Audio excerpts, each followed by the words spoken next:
নমস্কাৰ ছাত্ৰ ছাত্ৰীসকল, আহোম ক্লাছেছ ইউটিউব চেনেলটোত আপোনালোকৰ স্বাগতম জনাইছোঁ। আশা কৰোঁ তোমালোকৰ অসমীয়া এক্সামটো ভালে হৈছে। আজি মই লৈ আহিছোঁ তোমালোকৰ কাৰণে ইম্পৰ্টেণ্ট কেইটামান তোমালোকৰ ছ'চিয়েল ছায়েন্সৰ কুৱেশ্যন এনচাৰ। চ' ছাত্ৰ ছাত্ৰীসকল, তোমালোকে ভিডিঅ'টো স্কিপ নকৰি চাই থাকা। ইয়াৰ পৰা তোমালোকৰ এক্সামত অহাৰ বহুত চান্স আছে আৰু তোমালোকৰ বহুত হেল্পো হ'ব। চ' ভিডিঅ'টো তোমালোকে স্কিপ নকৰি চাই থাকা। প্ৰথমতে চোৱা কি দিছে আমাৰ ইতিহাসৰ বিষয়ে লৈ আহিছোঁ। ইতিহাসৰ মই 10টামান কুৱেশ্যন লৈ আহিছোঁ 1 মাৰ্কৰ। প্ৰথমটো চোৱা, এইটো অহাৰ চান্স আছে, যেনেকুৱা দি আছে ইয়াত, বংগ বিভাজন কেতিয়া কাৰ্যকৰী হৈছিল। এইটো তোমালোকৰ অহাৰ চান্স আছে।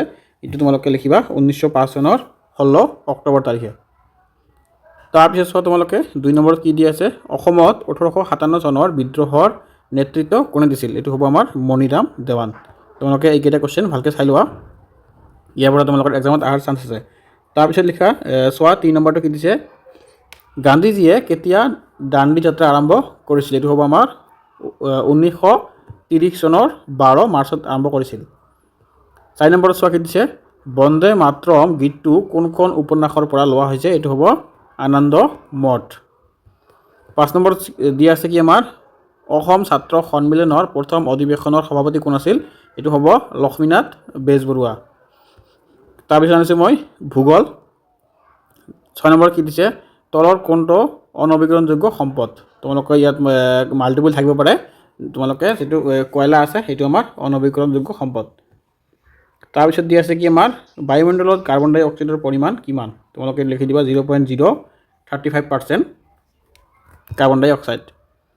তাৰপিছত 8 নম্বৰত, পৃথিৱীৰ আটাইতকৈ গভীৰতম মহাসাগৰ কোনখন। এইটো হ'ব আমাৰ প্ৰশান্ত মহাসাগৰ। 9 নম্বৰত কি দিছে আমাৰ, অসমৰ মাটিকালি কিমান, 78,438 বৰ্গ কিলোমিটাৰ। 10 নম্বৰত কি দিছে, অসমৰ আটাইতকৈ বেছি জনসংখ্যা থকা জিলাখন কি। এইটো হ'ব আমাৰ ধুবুৰী। তাৰপিছত ৰাজনীতি বিজ্ঞান পলিটিকেল ছায়েন্স। ইয়াত চোৱা কি দিছে আমাৰ, 11 নম্বৰত দি আছে কি, ভাৰতীয় সংবিধান কেতিয়াৰ পৰা কাৰ্যকৰী কৰা হয়। এইটো আমাৰ খুবেই ইম্পৰ্টেণ্ট কুৱেশ্যন। তোমালোকে এইটো চাই ল'বা, 1950 চনৰ 26 জানুৱাৰী তাৰিখৰ পৰা আমাৰ ভাৰতীয় সংবিধানখন কাৰ্যকৰী কৰা হৈছিল। 12 নম্বৰত কি দিছে, ৰাষ্ট্ৰসংঘৰ মুখ্য কাৰ্যালয় ক'ত অৱস্থিত। এইটো হ'ব আমাৰ নিউয়ৰ্কত, আমেৰিকাৰ নিউয়ৰ্কত। 13 নম্বৰত কি দিছে, ৰাষ্ট্ৰসংঘৰ নিৰাপত্তা পৰিষদৰ স্থায়ী সদস্যৰ সংখ্যা কিমান। এইটো হ'ব আমাৰ 5খন চোৱা কি কি নাম দিয়া আছে আমাৰ ইয়াত, আমেৰিকা, ব্ৰিটেইন, ফ্ৰান্স, ৰাছিয়া আৰু চীন। এইটো কিন্তু আমাৰ স্থায়ী সদস্য, ইয়াত ইণ্ডিয়াৰ নাম নাই, কিন্তু অস্থায়ী সদস্যত ইণ্ডিয়াৰ নামো আছে। 2 বছৰ মূৰে মূৰে চেঞ্জ হয়। তাৰপিছত চোৱা 14 নম্বৰ কি দিছে, মানৱ অধিকাৰ দিৱস কেতিয়া পালন কৰা হয়। এইটো হ'ব আমাৰ 10 ডিচেম্বৰ। তাৰপিছত লৈ আহিছোঁ ইকনমিক্সৰ কেইটামান কুৱেশ্যন, শৰ্ট কুৱেশ্যন, অৰ্থনীতি বিজ্ঞানৰ।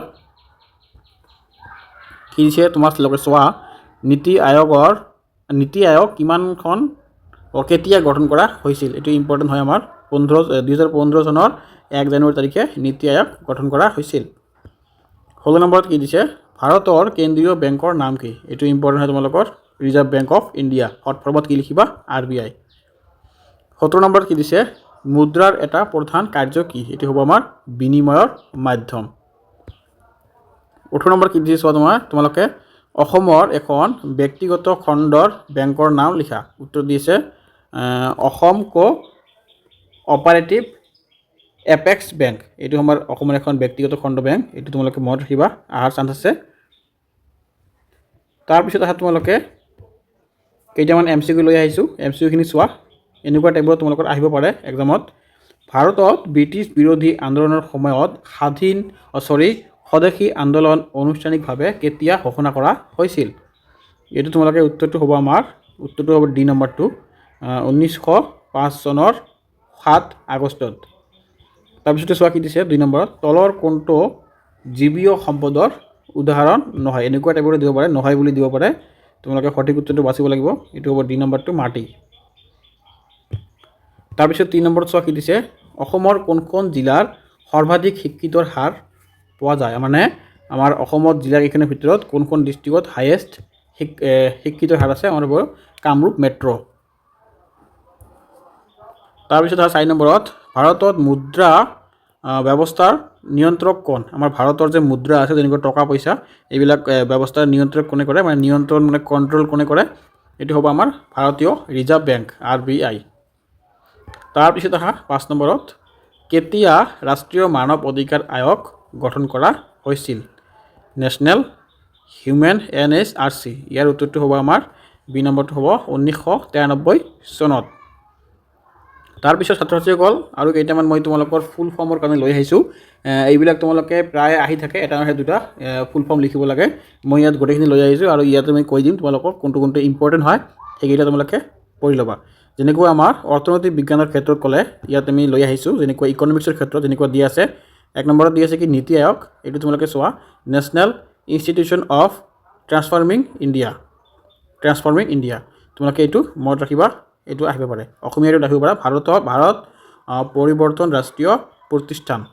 অসমীয়াটো অলপ তোমালোকৰ কঠিন হ'ব, কিন্তু ইংৰাজীটো মনত ৰাখিবা, এইটো তোমালোকৰ ইজি হ'ব। আৰু এনি টাইম তোমালোকে ইংৰাজী ফুল ফৰ্মটো মনত ৰাখিবা। ৰিজাৰ্ভ বেংকটো গমেই পোৱা, RBIটো ৰিজাৰ্ভ বেংক অফ ইণ্ডিয়া। তাৰপিছত আহিব পাৰে GDP গ্ৰছ ডমেষ্টিক প্ৰডাক্ট।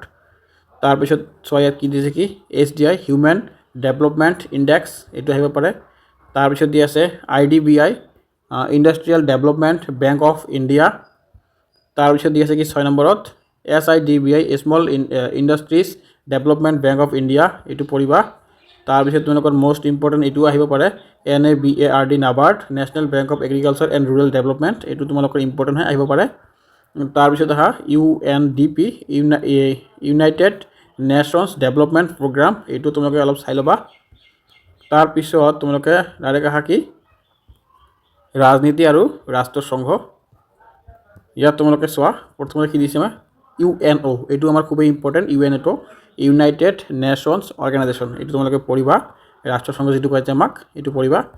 তাৰপিছত 10 নম্বৰত আছে কি UNESCO, এইটো ইম্পৰ্টেণ্ট হয়। United nation educational scientific and cultural organisation, এইটো তোমালোকে পঢ়ি ল'বা। ইয়াৰ পৰা এইটো আহিব পাৰে। UNICEFটো পঢ়িবা। United nations international children's emergency fund, এইটো তোমালোকে পঢ়িবা। তাৰপিছত WHO, এইটো ইম্পৰ্টেণ্ট। ৱৰ্ল্ড হেল্থ অৰ্গেনাইজেশ্যন, আমাৰ এইটো ইম্পৰ্টেণ্ট হয়, এইটোও পঢ়িবা। ILOটো পঢ়িবা। ইণ্টাৰনেশ্যনেল লেবাৰ অৰ্গেনাইজেশ্যন, এইটো পঢ়িবা। IMFটো পঢ়িবা। ইণ্টাৰনেশ্যনেল মনিটাৰী ফাণ্ড, এইটো অহাৰ চান্স আছে। তাৰপিছত তোমালোকে আহা NHRC national human rights commission, এইটো আমি আগতে পাই আহিছোঁ, সেইটোও পঢ়িবা। তাৰপিছত তোমালোকে এতিয়া আহা পৰিৱেশ আৰু সম্পদ এনভাইৰমেণ্টৰ ভিতৰত কি আহিব পাৰে ফুল ফৰ্মবিলাক, এইটো তোমালোকে চাই লোৱা। প্ৰথমত দি আছে IUCN international union for conservation nature, এইটো তোমালোকে জানি লোৱা, এইটো আহিব পাৰে, চান্স আছে এইবাৰ। তাৰপিছত WWF world weed fund and nature, এইটো আহিব পাৰে। CFC, এইটো ইমান এটা ইম্পৰ্টেণ্ট নহয়, নাহিব পাৰে এইটো। তাৰপিছত আছে কি IPCC, এইটো অহাৰ চান্স ইমান নাই। তাৰপিছত আছে কি NEPCO north eastern electric power corporation limited, এইটো ইমান এটা চান্স নাই, অহাৰ চান্স। ছাত্ৰ ছাত্ৰীসকল তোমালোকে এইখিনি ভালকৈ পঢ়ি ল'বা, ইয়াৰ পৰা তোমালোকৰ বহুতখিনি কমন আহিব পাৰে। আৰু মই তোমালোকক নেক্সট ভিডিঅ'ত কি দিম, তোমালোকৰ ছ'চিয়েল ছায়েন্সৰ কিতাপৰ পৰা দৰাই দি আছোঁ, তোমালোকে নেক্সটত পাই যাবা। ধন্যবাদ ছাত্ৰ ছাত্ৰীসকল, তোমালোকে ভালকৈ এক্সাম দিয়া। আশা কৰোঁ তোমালোকৰ সকলোৰে এক্সাম ভাল হওক। আৰু পাৰিলে এতিয়া মুখস্থ কৰি লাভ নাই, তোমালোকে জাষ্ট এতিয়া কি কৰিবা ৰিডিং মাৰাৰ চেষ্টা কৰা আৰু ৰিভিজন মাৰাৰ চেষ্টা কৰা। এতিয়া আৰু নতুনকৈ মুখস্থ নকৰিবা, টাইম নাই, তোমালোকৰ 13 তাৰিখে এক্সাম আছে, গতিকে ভালকৈ চোৱা। ধন্যবাদ।